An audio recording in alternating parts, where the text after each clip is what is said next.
Hi നമസ്കാരം. ഇന്നൊരു കപ്പ വിഭവം കാണാം. അതിന് നന്നായിട്ട് വേവിച്ച കപ്പ വേണം. പിന്നെ വേണ്ട വെജിറ്റബിൾസ് ആണ് ക്യാബേജ്, ക്യാരറ്റ്, ബീൻസ്, പച്ചമുളക്, വെളുത്തുള്ളി. ആവശ്യമുള്ള വെജിറ്റബിൾസ് ഒക്കെ എടുക്കാം. ശേഷം വേവിച്ച് വെച്ചേക്കുന്ന ഈ ഒരു കപ്പ നന്നായിട്ട് ഉടച്ചെടുക്കാം. നല്ലപോലെ ഉടച്ച് മാവ് പോലെ എടുക്കാം. ഇനി കുക്കിംഗ് പരിപാടിയിലേക്ക് പോകാം. എണ്ണ ഒഴിച്ചു കൊടുക്കുക. ഏതെങ്കിലും കുക്കിംഗ് ഓയിൽ മതി. അതിലേക്ക് ചൂടായതിനു ശേഷം പച്ചമുളക്, വെളുത്തുള്ളി, പിന്നെ നമ്മൾ നേരത്തെ അരിഞ്ഞു വെച്ചിട്ടുള്ള എല്ലാ വെജിറ്റബിൾസും ആഡ് ചെയ്ത് കൊടുക്കാം.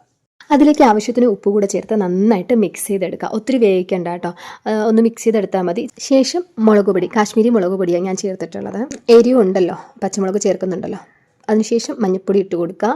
എന്നിട്ട് ഒന്ന് ജസ്റ്റ് ഒന്ന് വഴറ്റിയെടുക്കുക. അടുത്തത് ഗരം മസാലയാണ്. പെട്ടെന്ന് വന്നു. ഗരം മസാല ഇട്ട് കൊടുക്കുക. പിന്നെ പെരിഞ്ചീരകപ്പൊടി ഇട്ട് കൊടുക്കുക.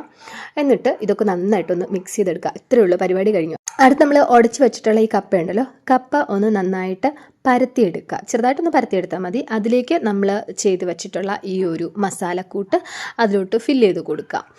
കുറച്ചിങ്ങനെ എടുത്ത് വച്ചതിന് ശേഷം അതിൻ്റെ പുറത്ത് വീണ്ടും കുറച്ച് കപ്പ ഉരുട്ടി പരത്തി വച്ച് അതൊന്ന് മൂടിയെടുക്കുക എന്നുള്ളതാണ്. ഈ കുക്കിംഗ് വീഡിയോ പറയുന്നവരെ സമ്മതിക്കണം, എനിക്ക് പറ്റുന്നില്ല കേട്ടോ.